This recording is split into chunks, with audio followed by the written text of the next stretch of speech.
Hello student. जो हमारा अभी ये सीरीज चल रही है register in series and parallel, जो हम अभी कर रहे हैं। तो उसमें हमने पहले लास्ट अपनी जो आपके वीडियो में था, हमने डिस्कस किया था कि जो सीरीज है वो रेजिस्टेंस है 3, वो सीरीज में थे। तो उसमें वोल्टेज ड्रॉप हमने निकाली डिफरेंट वो आपके रेजिस्टेंस में। यहाँ पर हम पैरेलल कंडीशन ले रहे हैं, वो सीरीज ली थी हमने ये पैरेलल कंडीशन में। तो पैरेलल कंडीशन में हम देखते हैं कि वोल्टेज सेम होती है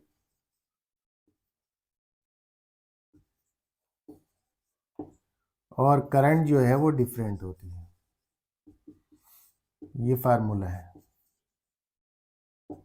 तो यहाँ पर हमें करंट डिफरेंट करंट ही कैलकुलेट करनी है। वहाँ हमने डिफरेंट वोल्टेज कैलकुलेट की थी सीरीज सर्किट में। यहाँ पैरेलल सर्किट है, जो एग्जाम्पल लिया हमने पैरेलल सर्किट का, वोल्टेज वही है आपकी सेम है। हमने रेजिस्टेंस ले रहे हैं R1 R2 R3, 3 रेजिस्टेंस हमने एग्जाम्पल लिए हैं इसमें कि ये तीनों रेजिस्टेंस पैरेलल में है।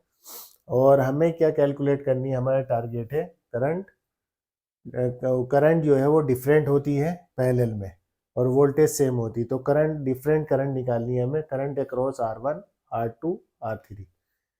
तो उससे पहले हम एक क्वेश्चन करते हैं इसमें भी कि इस टोटल पैरेलल जो सर्किट है हमारे पास, उसका कैसे हम पैरेलल में टोटल रेजिस्टेंस कैलकुलेट करेंगे और टोटल करंट कैलकुलेट करेंगे। तो सबसे पहले हम सीखेंगे कि पैरेलल सर्किट में टोटल करंट और टोटल रेजिस्टेंस किस तरह से कैलकुलेट करते और टोटल करंट कैसे करेंगे कैलकुलेट। तो हमारा टारगेट है टोटल सर्किट रेजिस्टेंस और दूसरा पॉइंट है हमारा टोटल करंट।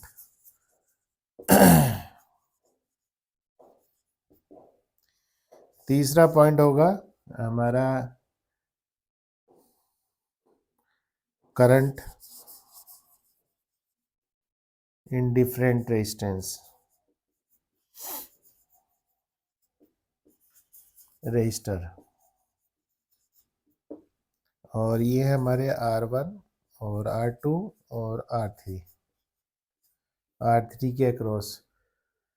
तो पहला पॉइंट अगर हम देखें कि टोटल करंट, टोटल जो है रेजिस्टेंस, टोटल सर्किट रेजिस्टेंस हमारा कितना होगा। तो टोटल रेजिस्टेंस हम यह कर सकते हैं यहाँ पर। पहला point,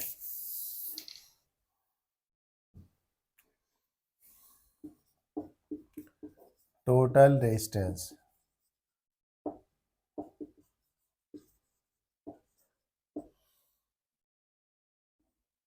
of R1 R2 R3, जो कि आपके इसमें है पैरेलल में। तो हमारे पास फार्मूला पैरेलल का लगाएंगे हम 1/R1 आपका 1/R2 1/R3, क्योंकि हमारे पास 3 रेजिस्टेंस है। तो हमें टोटल रेजिस्टेंस कैलकुलेट करना, क्योंकि तीनों रेजिस्टेंस हमारे पैरेलल में है। तो पैरेलल का फार्मूला हम इम्प्लीमेंट करेंगे। तो इसमें हम रखेंगे 1/, फर्स्ट रेजिस्टेंस से हमारा R1 की वैल्यू है 2 और R2 की वैल्यू है हमारी 5 और R3 की वैल्यू है हमारी 6, 1/6। तो अगर हम एलसीएम ले इसका तो वो हो जाएगा 30 और 2 15, 15 2 ज़ा 30, तो 15 आ गया यहाँ पर। और 5 6 ज़ा 30, तो यहाँ पर 6 आ गया। और 6 5 ज़ा 30, तो हमारे पास 5 आ गया। तो अगर हम इसे टोटल करें तो ये हो जाएगा हमारा 26/30। तो हमारे पास रेजिस्टेंस हुआ 1/RT और हमें चाहिए RT। हमें कैलकुलेट करना है RT, ये है रेसिप्रोकल।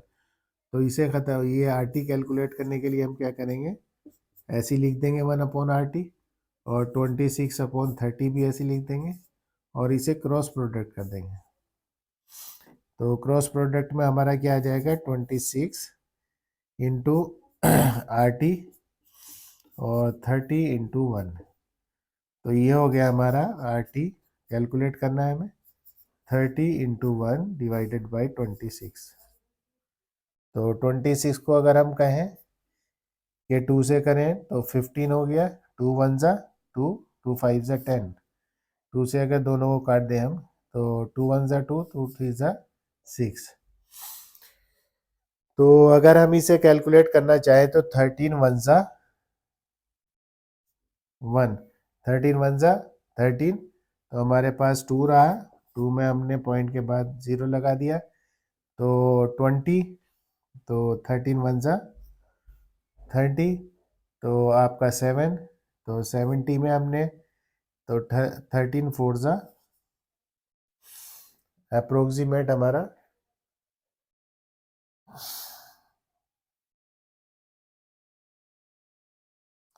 तो ये हो जाएगा आपका ओम, 5 के आसपास होगा, 5 1.15। क्लियर। तो हमारा RT हो गया, जो कैलकुलेट हुआ हमारा RT टोटल, वो हो गया 1.15 ओम। तो टोटल रेजिस्टेंस जो है हमारा सर्किट का, ये आ गया टोटल कंप्लीट रेजिस्टेंस पैरेलल में, वो आ गया हमारा RT = 1.15। अब हमें सेकंड पॉइंट पे टोटल करंट कितनी है इसमें सर्किट में, तो इसी तरह से हम टोटल करंट भी कैलकुलेट कर सकते। तो हमारे पास फार्मूला है टोटल करंट का,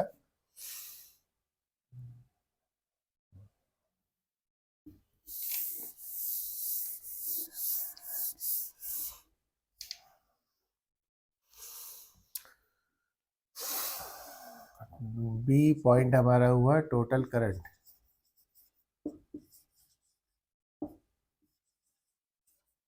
तो टोटल करंट हमारा फार्मूला हुआ ओम्स लॉ के अकॉर्डिंग I = V/R। तो I टोटल हमें कैलकुलेट करनी है, तो हमारे पास V टोटल होना चाहिए और R टोटल होना चाहिए। तो V टोटल हमारे पास ये है 12 वोल्ट, तो हम यहाँ 12 वोल्ट पुट करेंगे वैल्यू, और RT हमारे पास टोटल कितना है 1.15। क्लियर।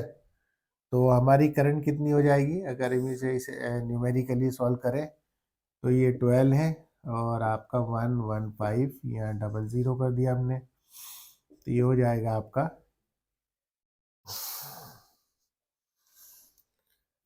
अगर हम कहें इसे कि 5 2 ज़ा 10 और 5 4 ज़ा 40, 240, और 5 2 ज़ा 10 और 5 3 ज़ा 15, तो हमारे पास ये वैल्यू आ जाती 240/23। तो ये अप्रोक्सीमेट अगर आप कैलकुलेट करेंगे 23 1 ज़ा, और ये हो जाएगा आपका, इसे डिवाइड करेंगे हम 240 को 23 से, तो ये अप्रोक्सीमेट 10.4 एम्पियर वैल्यू आ जाएगी आपकी। तो टोटल करंट हमारे पास क्या हुआ IT = 10.4 एम्पियर। तो टोटल करंट हमारे पास आ गई 10.4 एम्पियर। अब क्योंकि हम ये कह रहे हैं कि किसी भी पैरेलल सर्किट में करंट डिफरेंट होगी और वोल्टेज सेम होगी, तो अब अगर हमारे पास टोटल करंट आ गई, तो अगर हम एक एक करके करंट कैलकुलेट करें कि current in across R1, current across R2 और करंट अक्रॉस R3, तो हमारे पास अगर इसे मान ले I1, इसे सपोज करें I2, इसे सपोज कर लें हम I3 है। तो अगर हम करंट निकालें अलग अलग रेजिस्टेंस के लिए, तो उसे किस तरह से कैलकुलेट करेंगे वो देख लीजिए आप। तो हमारे पास टोटल हम वैल्यू पुट कर लेते हैं, हमारे पास याद रख लेते हैं।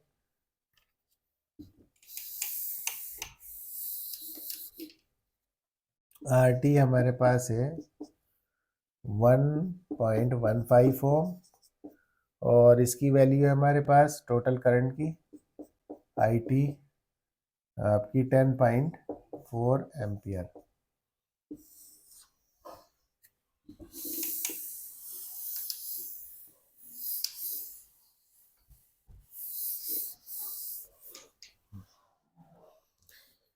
तो अगर हम देखें कि हमारे पास करंट डिफरेंट होगी, तो पहली अगर हम कहें कि I1 हमें कैलकुलेट करनी, तो V अपॉन R1 फार्मूला लगेगा। V हमारे पास यहाँ टोटल वैल्यू आएगी। इसी तरीके से अगर हम निकालेंगे, चलिए वैल्यू पुट करते हैं। V हमारे पास है टोटल 12 वोल्ट और R1 हमारे पास है, वो R1 है 2, तो ये हो गया 2 6 सॉरी एम्पियर, 6 एम्पियर, 6.0 एम्पियर। इसी तरीके से I2 अगर हम मुझे कैलकुलेट करनी है, तो फार्मूला होगा V ऐसे ही रहेगा, सेम रहेगा, total current same, voltage same होती है सब के लिए, सब इसमें से इनमें सब में सेम होगी, तो VT वही वैल्यू रहेगी और यहाँ चेंज हो जाएगा R2। तो VT 12 वोल्ट है, सेम वोल्टेज सेम रहेगी पैरेलल में, और R2 आपका क्या रहेगा 5। तो ये हो गया आपका 5 2 और 5 4, ये एम्पियर हो गया। इसी तरह से अगर हमें वोल्टेज अक्रॉस R3 करनी है, तो VT सेम रहेगा, वोल्टेज सेम, और चेंज हो जाएगा आपका रेजिस्टेंस। VT आपका 12 वोल्ट है और ये आपका हो गया R3 6, तो 2.0 एम्पियर। तो ये जो हमारी वोल्ट डिफरेंट करंट है डिफरेंट रेजिस्टेंस के अक्रॉस, तो अगर हम इन सब का टोटल करें तो हमारा आई टोटल के इक्वल आना चाहिए।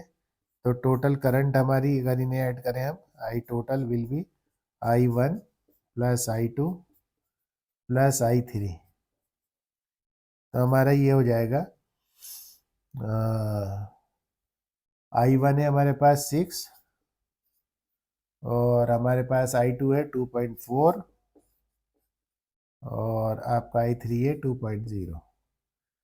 तो टोटल करंट हमारे पास हो गई 10.4 एम्पियर। तो आप देखेंगे जो टोटल करंट हमारा आई है डिफरेंट उससे, तो हमारा रिजल्टेंट करंट हमारे पास वही आ गई। तो जो डिस्ट्रीब्यूशन ऑफ करंट है, यहाँ पर डिस्ट्रीब्यूशन ऑफ करंट है with respect to different resistances. तो R1 के अक्रॉस करंट कितनी है, R2 के अक्रॉस कितनी है, और R3 के, तो ये सब वैल्यू अगर हम पुट करें तो ये इसके इक्वल आना चाहिए जो हम सिंपल फार्मूले से कैलकुलेट किया। तो ये है मेथड आपका पैरेलल में डिफरेंट करंट को कैलकुलेट करना रेजिस्टेंस के अक्रॉस। तो ये हमने सीखा। इसी तरीके से हम इसमें एक चीज़ और कैलकुलेट कर सकते हैं कि यहाँ पर इनका R1 R2 R3 इनकी पावर कैसे कैलकुलेट करेंगे हम, तो वो भी हम सीख सकते हैं इसमें। एक फार्मूला मैं बता देता हूँ आपको, वो भी इजीली निकाल सकते हैं अगर हमारे पास क्वेश्चन है कि हमें डिफरेंट रेजिस्टेंस के अक्रॉस सर्किट में हमें पावर कितनी होगी।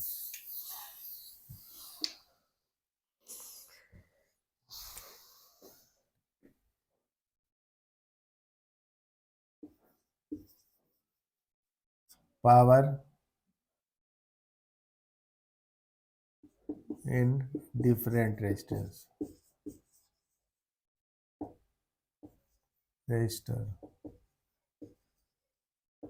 अगर हमें ये कैलकुलेट करनी पावर, तो सबसे पहले हमें मालूम हो कि टोटल पावर कितनी है सर्किट की। तो टोटल पावर हमारे पास सर्किट की है P is equal to VI होता एक फार्मूला। तो इसे हमें एक हमारा ओम्स लॉ होता I is equal to V upon R। तो हमें टोटल करंट ना करके अगर हम ये कहें कि टोटल रेजिस्टेंस से एलिमिनेट करना हो, तो हम क्या करेंगे यहाँ पर कि V को I को एलिमिनेट करने के लिए V अपॉन R करना पड़ेगा, क्योंकि यहाँ पर हमें टोटल पावर अगर चाहिए सर्किट की तो V टोटल और I टोटल। ठीक है, तो यहाँ पर क्योंकि हमारे पास ये डिफरेंट है आई, टोटल वन वो आपका R1 R2 के अक्रॉस है। तो हम क्या करेंगे, अगर हम एलिमिनेट करना चाहें तो एक फार्मूला होता है ये आई और पी के बीच में रिलेशन V इंटू आई। तो इसे एलिमिनेट करना हो तो P ऐसे ही रहेगा और हम आई की जगह यहाँ पर रख सकते हैं V इंटू और V अपॉन R, इसे रिप्लेस कर देंगे। इसमें ये वैल्यू रख देंगे आई की जगह, ये वैल्यू आई की जगह V अपॉन R, तो ये हो जाएगा V स्क्वायर अपॉन R। तो अगर मुझे टोटल यहाँ पर करंट पावर चाहिए तो मैं इस फार्मूले को यूज़ करूँगा V स्क्वायर अपॉन R। तो V स्क्वायर हमारे पास कितना है, V है हमारे पास 12 वोल्ट, इसका स्क्वायर हो जाएगा। R टोटल जो आया था हमारे पास वो 1 पॉइंट कितना था, टोटल हमारे पास जो रेजिस्टेंस था वो 1.15 RT ओम था। तो हम ये कह सकते हैं इसमें आपका 12 इंटू 12 डिवाइडेड बाई 1.15,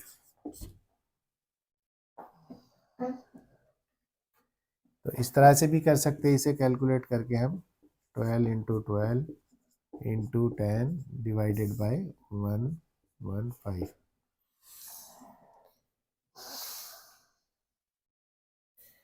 तो यहाँ पर जो भी वैल्यू आपकी आ जाएगी वो पावर की वैल्यू होगी। वो जो टोटल वैल्यू होगी आपकी उसे हम डिफरेंट पावर से, अगर डिफरेंट पावर की हम कैलकुलेट करें कि सपोज कीजिए मुझे चाहिए P1, तो फार्मूला हो जाएगा यहीं से, इस फार्मूले से ही बनेगा V स्क्वायर अपॉन R1, और मुझे P2 चाहिए तो मुझे फार्मूला होगा V स्क्वायर अपॉन R2, और फिर हमें P3 चाहिए बिल्कुल सिमिलर I1 I2 की तरह, तो V स्क्वायर अपॉन R3। तो ये जो तीनों वोल्ट है वो पावर आएंगी ये इसके इक्वल होंगी P1 plus P2 plus P3। तो ये एक फार्मूला है जिससे, और इसकी वैल्यू जो है आपका, इसकी वैल्यू सेम होनी चाहिए हमारी, जो यहाँ वैल्यू आएगी हमारी ये सिमिलर होनी चाहिए, तब आपका क्वेश्चन सही है। जैसे हमने वहाँ वैल्यू कैलकुलेट की थी कि आपकी I1 I2 I3, तो हमारे पास जो टोटल सर्किट करंट थी वो उसके इक्वल आई थी आपके जो टोटल करंट है, टोटल डिफरेंट रेजिस्टेंस के अक्रॉस करंट है। तो इसी तरह से पावर का फार्मूला हम यूज़ करेंगे ये, और इसमें जो टोटल हमारी पावर आएगी अलग अलग वो इस पावर के इक्वल होगी जो ये वैल्यू होगी। ओके।